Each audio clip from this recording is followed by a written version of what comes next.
India people are very reluctant to talk about sexual issues. Yes. Recent they have been more open. People are talking more about sexual issues. So that is one thing. Culturally, India is a little bit more constrained when compared to the US. For men, it's very easy.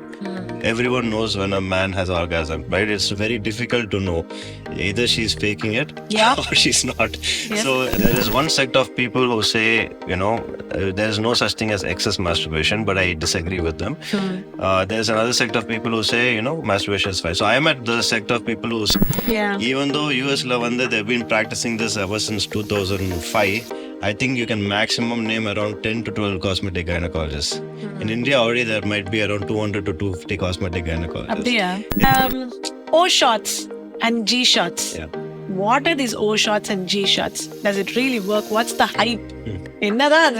Lubricants, if they are planning for pregnancy, is there any particular type of lubricants they should avoid? What is it? Identify lubricants. I always say there are 3 types you need to know of: water-based, oil-based, and foam-based. Hi, hello, vanakkam. I'm Dr.Sharanya, Gynaecologist. Welcome to Smart Talks with Smart Ovaries. ஒரு ஸ்பெஷலான கெஸ்ட்னு சொல்லலாம் இன்னைக்கு. இவர் he's a gynecologist, he's a fitness enthusiast, bike craze இருக்கிறவரு, techie, and most importantly, என்னுடைய colleague from medical school. Hi, Surakshith. Welcome to Smart Talks with Smart Ovaries. Thank you so much, Shania. Thank you so much for having me on this podcast. It's so nice to connect with you again. Absolutely. I'm actually excited for this session. Me too. Yeah, because we haven't sat and spoken about medicine much, like gynec We didn't sit and speak about anything much. ஆமா என்ன பேசியிருக்கோம், but என்னன்னா cultures அந்த மாதிரி ஒரு விஷயம் தான். I think takes us back to those days when our batch, we called it Tyrants. Yes. Right? You designed the logo for Tyrants and all that. I did, yes. Right? ரொம்ப நாள் இல்ல, இப்பதானே முடிச்சோம். Just let's keep it like that. Let's keep our age not revealed. Right. So, Surakshith, see, you are into this field of cosmetic gynecology for quite some time. In fact, நம்ம ஊர்ல cosmetic gynecology அப்படின்னு ஒரு ஃபீல்டை பிரபலப்படுத்தி அந்த social மீடியால நிறைய அதை பத்தி you were one of the very first and few people to talk about it, right? And இந்த ஃபீல்டு பத்தி பெருசா அவேர்னஸோ it's still less, right? So what is this cosmetic gynecology? So cosmetic gynecology, I got into this field in 2017. So at that point there was a lot of backlash. Not only patients of course awareness and taboo. India people are very reluctant to talk about sexual issues. Yes. Recent they have been more open. People are talking more about sexual issues. So that is one thing. Culturally India is a little bit more constrained when compared to the US. I would say even today, in 2024, we are still a good 10 years behind US in terms of awareness.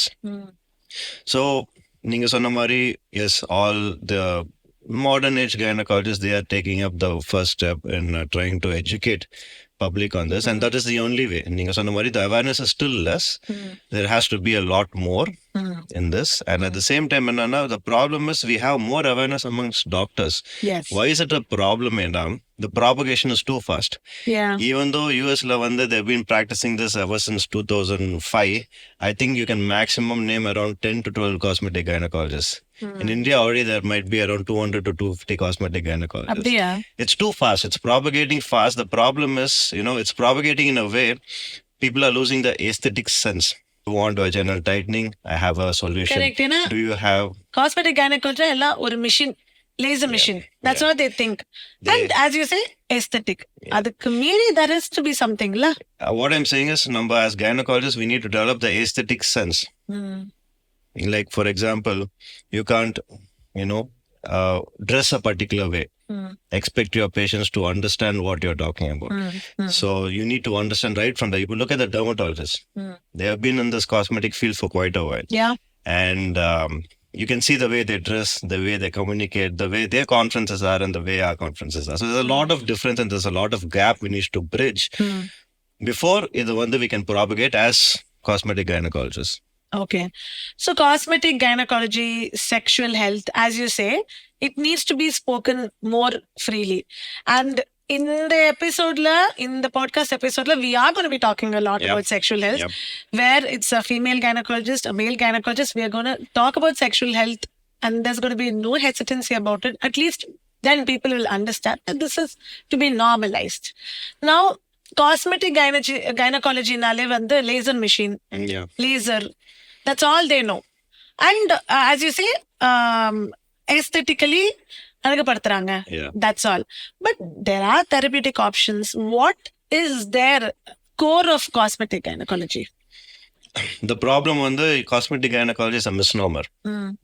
If you ask me, I would say it should be a 3-prong approach. One it is a functional aspect. Absolutely. The other one is the sexual aspect. Yeah. And the third one only is the cosmetic aspects.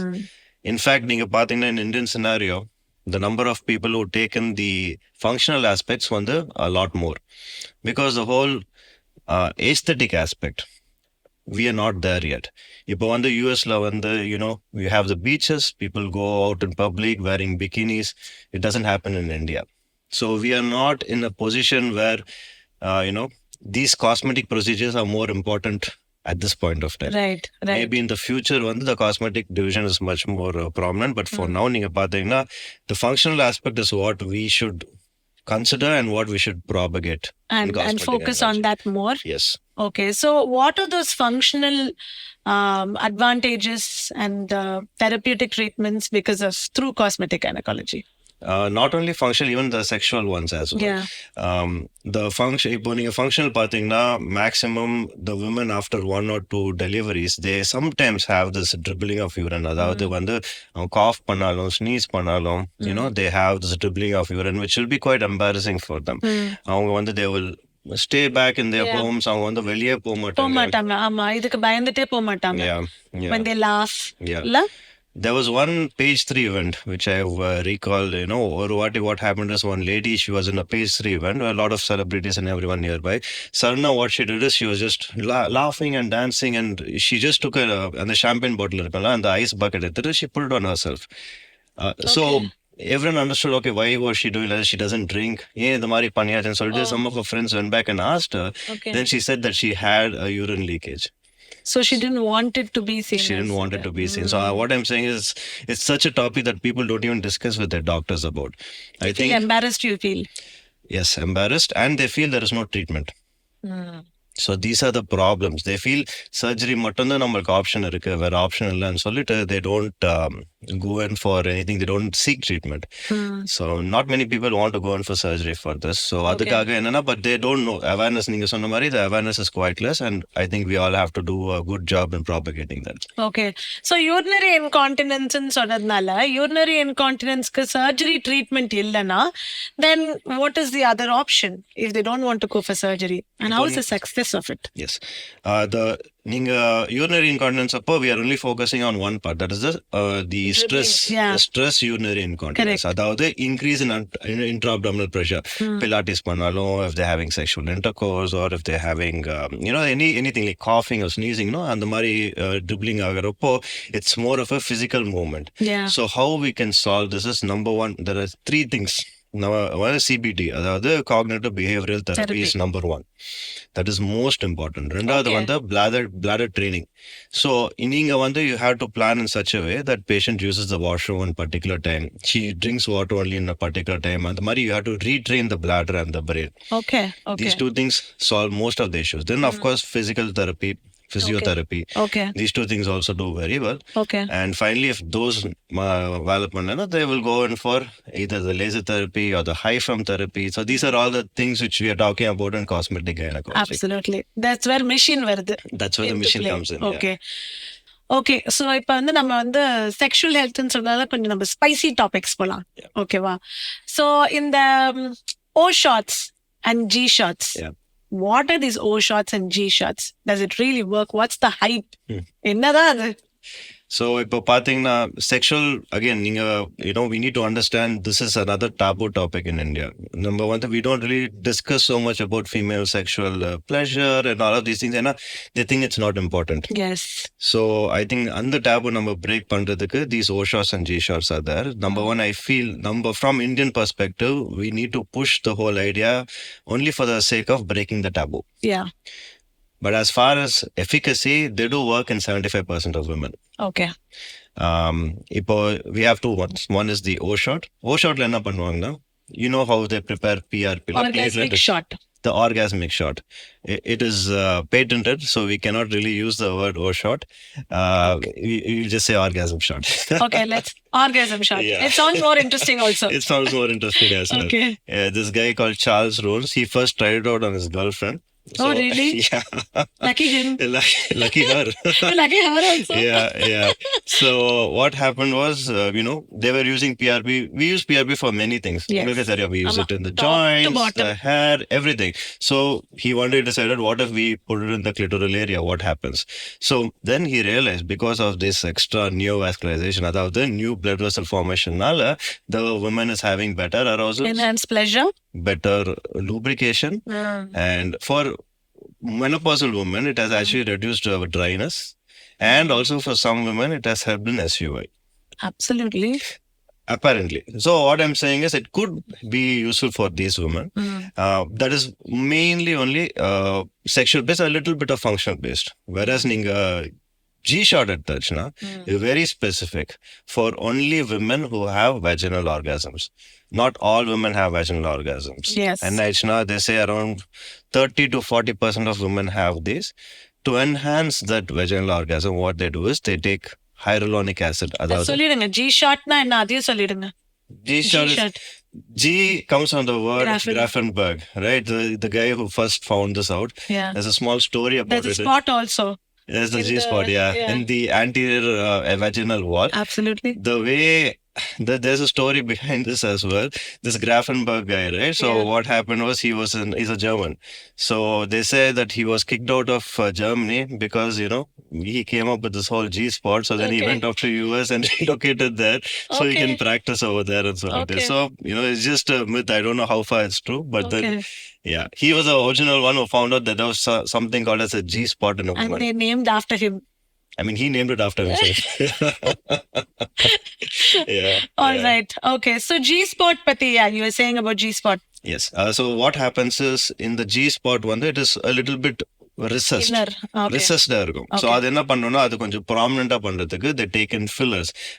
They use fillers on the face, everywhere else, right? Just to give you the whole youthful appearance. Here, what we use is we use a filler to just enhance this area and make it more prominent. So prominent during the sexual intercourse, it's easier, whenever there's a penetration. Whenever there's a penetration, it goes and it gives, it rubs on this area, gives a better arousal. Arousal, okay. Not arousal, actually orgasm. Okay, so O-shot is different, G-shot is different. அது வந்து எல்லாம் தெரிஞ்சுக்கிட்டு clear because everybody thinks O-shot, G-shot எல்லாம் same தான். It's not, So it's absolutely different. So when we were talking about orgasm, I remember you mentioned in a video that blended orgasm, correct? So there is clitoral orgasm, there is vaginal orgasm, and there is anal orgasm, and there is blended orgasm. And is that possible? Yeah, I mean, why not? It has been proven that there is different orgasms for women. Women have, the problem is it's still a mystery, It's not 100% accurate or 100% no one can really say how orgasm works. No one. For men, it's very easy. Everyone knows when a man has orgasm, right? It's very difficult to know. Either she's faking it or she's not. So in the Mari situation, so what happens is, in a blended orgasm, it depends again on partner to partner. You obviously have to understand your partners that they're okay with it or they're not okay with it. Once you have a mutual understanding, this is something you want, then of course you have various toys, you have various dildos, you have various vibrators which can be used to give you this whole blended orgasm. Okay. So blended orgasm is a very nice, attractive word also. Yeah. ஒத்துக்கிறீங்களா எல்லாரும்? It absolutely is. Absolutely. All right. So இப்போ நம்ம O shot பத்தி பேசணும், G shot பத்தி பேசணும். இது வந்து for females. Yes. Correct? So there is something called P shots. Yeah. This is for male. Yeah. Can you elaborate on that? So P shots on the same concept of using PRP. We inject it in the penile area. They have used P shots for mainly one purpose, for erectile dysfunction, because of the lifestyle, because of the various food habits what we are having, because of the lack of exercise. A lot of young women, young men nowadays, they are suffering from erectile dysfunctions. And not only that, even premature ejaculation. So to counter that, by injecting PRP, hopefully we are hoping to solve that issue. By one way, some people are also using PRP to try to increase the girth and the length of the penis. Is that even possible? Please, if you ask me, I have seen some people who injected around the penis like to form like a ring around the area. Edema Mari, they do it. And as I said, people try all various things, and I don't know how much of a difference it makes, but then people are getting it done. So PRP is basically, just for the audience sake, platelet-rich plasma, where we take it from our own self, our own blood. So we draw the blood, we centrifuge the blood, and then we just separate the platelets away from them, and the concentrator we inject it in various parts of the body. So இது வந்து autologous. அது வந்து hair growthக்கு use பண்றாங்க, knee painக்கு use பண்றாங்க. இப்போ நம்ம வந்து O shot, G shot சொன்னோம், penile shotsக்கும் it is being used. And then now you've said that sometime when the girth and everything கூட it does help. But mainly we're looking at more of a functional aspect. இப்போ வந்து நம்ம functional aspects, I feel that it will be more useful for someone who's having erectile dysfunction rather than trying to increase the girth. Increase the girth, is there any possibility to increase the size? Yes, there actually have been few surgical and non-surgical methods. Non-surgical, yes. Because that is being propagated all over the internet. Seriously, everybody, because we have seen patients sometimes they just go over the counter, sometimes cardiac arrest kuda aayirukku nariya patients. So they should know. These usually they sell certain herbal supplements which are claimed to increase the girth, but unfortunately there are no studies on this, and none of them have been proven to help. Okay. The other ones which have had some kind of benefits are those vacuum pumps, and there are also traction devices. Traction devices work moderately. Temporarily? No, traction devices are not temporary. They are permanent. Okay. Vacuum devices are more temporary. So, you would have seen, right? In the olden days, there used to be women who put these rings on the neck to increase the length of the neck. Isn't it just the same way, they have like traction devices to increase the size of the penis. Okay, so இத பத்தி பேசும்போதுல ஒரு everybody will know this name. Yes. Viagra commonly, and the brand name, they call it Viagra, right? So they can pop it up or what? And what is the side effects of it? Does it really work? So Viagra the generic name sildenafil, and it has been used usually what they have started is another funny story. It has been used initially for BB medications, right? So they wanted to use it for BB, but then it had other effects. Yeah. So then it just got transitioned into that. So adanala now we started using sildenafil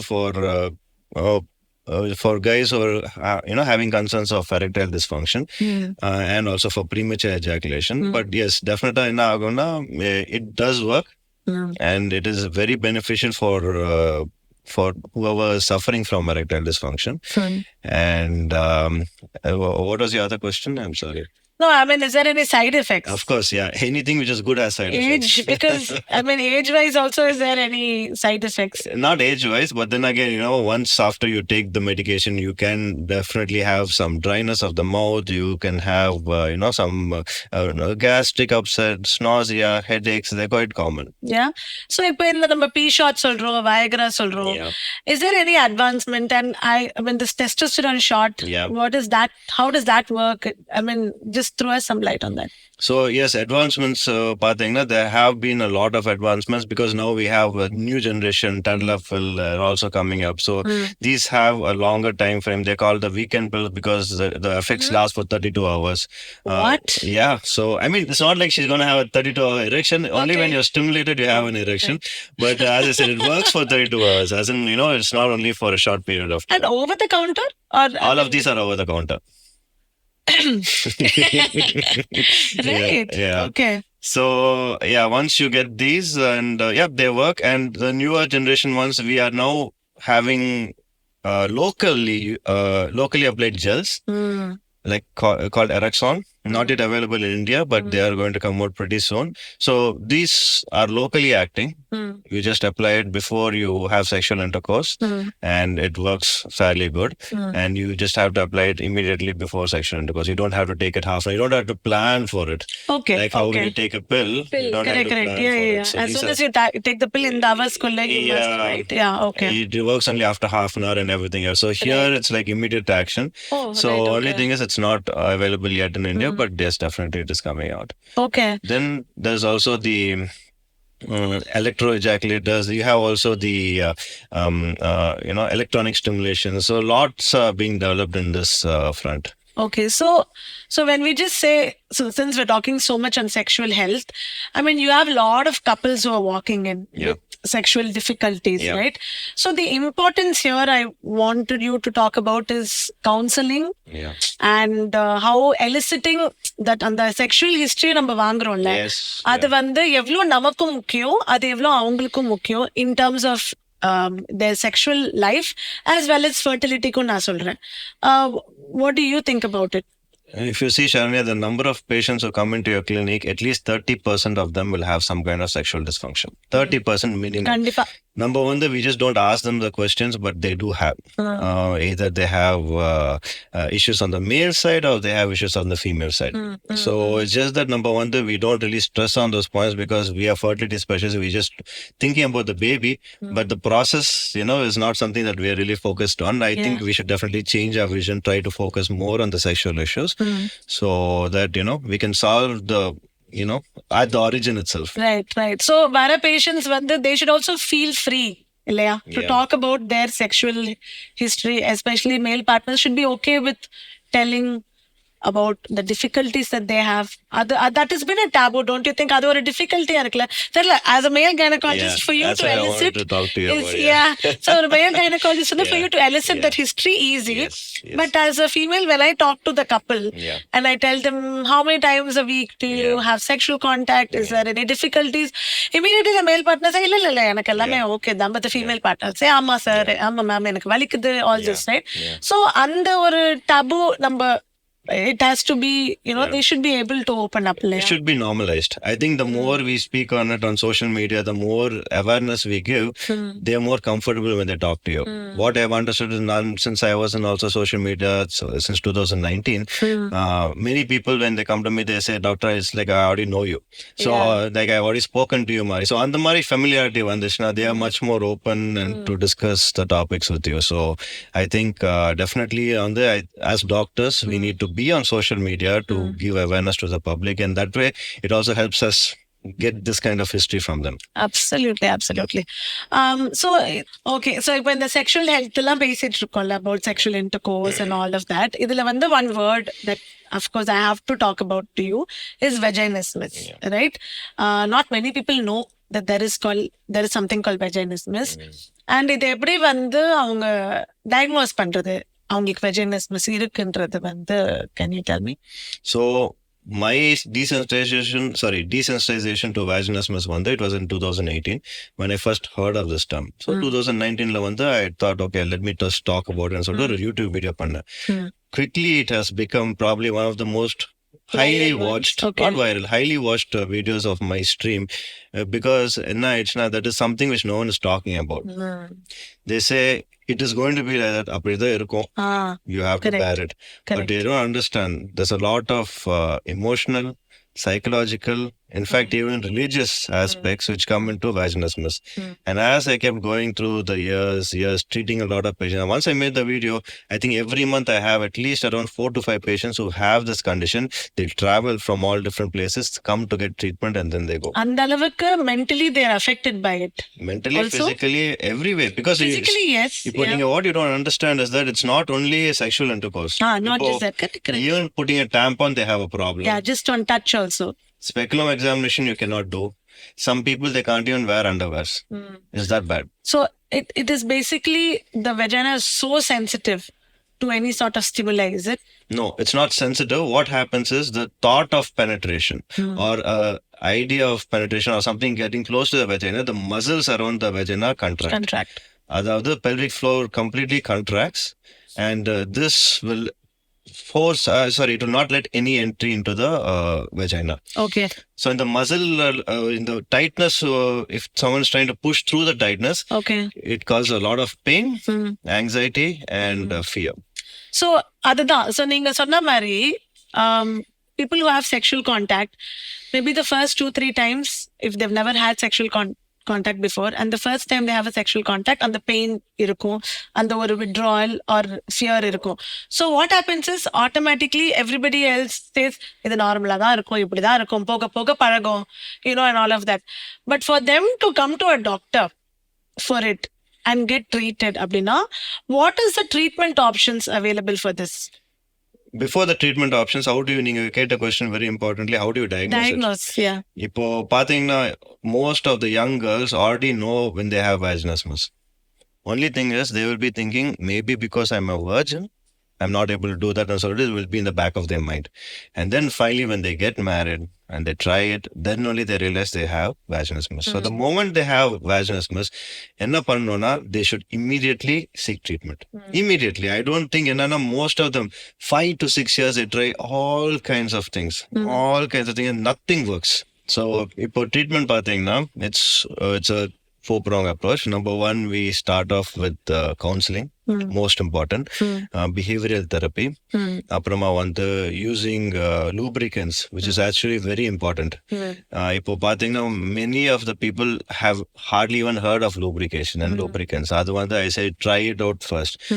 Adu kuda pannita avangalukku vela seiyalana, then the next solution will be going in for dilated therapy or vaginal trainers. And finally, ipo ella try pannita appuram kuda fail aayisha, then we go in for Botox.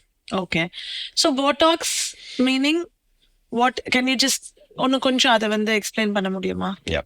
So Botox, what we do now, we take around 50, it depends on how, the patient profile, 50 to 200 units of Botox we find the muscle where our contraction இருக்குன்னு சொல்லிட்டு anesthesia கொடுத்துட்டு we find the muscle. In fact, very surprisingly, Sharanya, if these patients are under anesthesia, even if you press the muscle at that time, you can find the thickness and you can feel that tension in the muscle. Okay. So it is that bad. So we take the Botox, we inject along the muscle. Okay. So we are basically just numbing the muscle. Okay.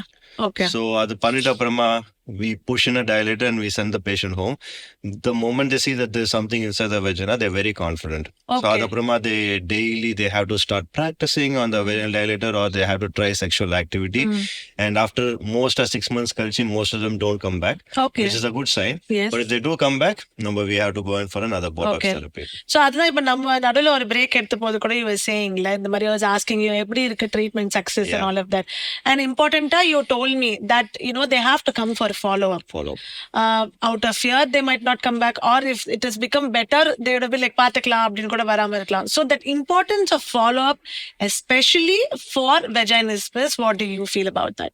It's probably the most important part. ஏன்னா நீங்க பாத்தீங்கன்னா many people, they halfway through treatment, they give up.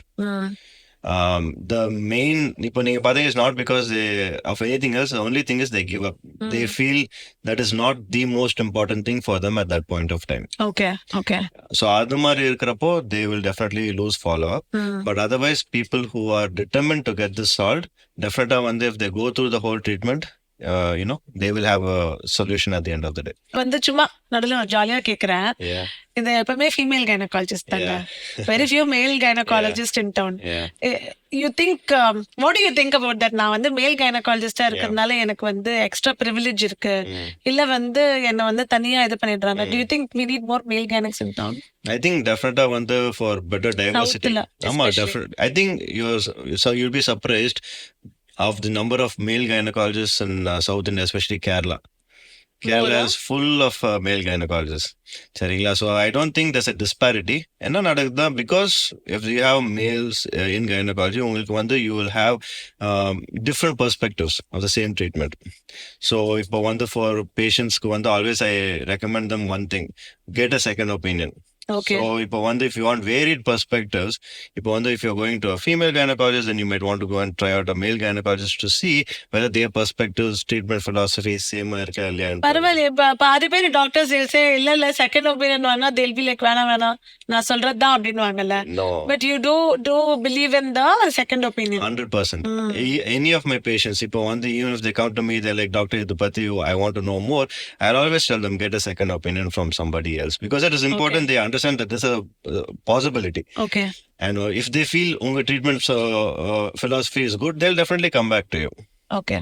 Yeah. We need more male gynecs. We need male gynecs, yeah. Right. Okay. And of course, there's another perspective also to it.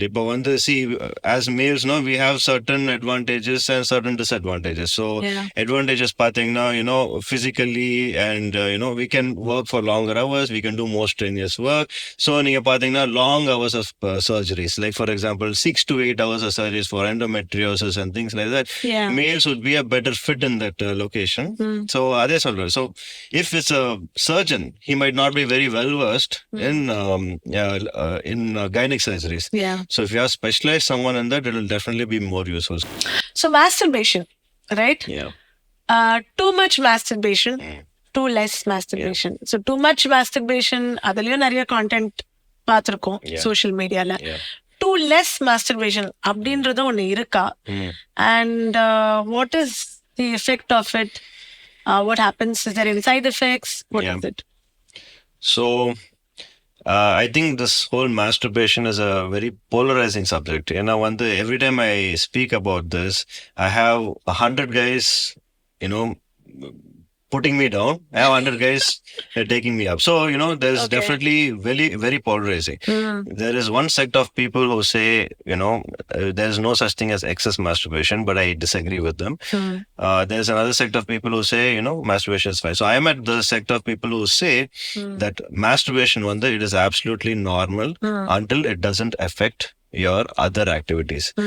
You don't masturbate just because you are bored.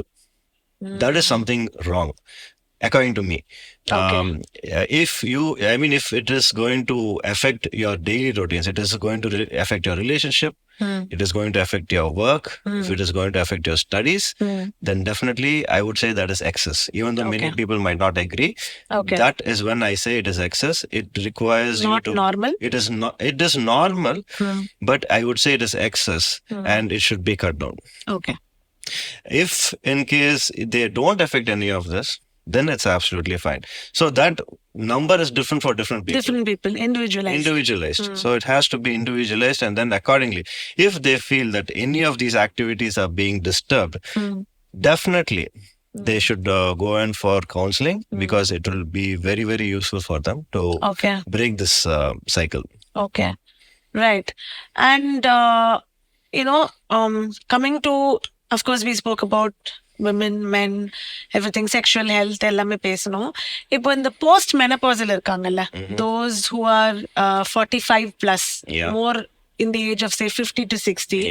So because of the drop in the hormones, they have completely dry vagina and dry vulva.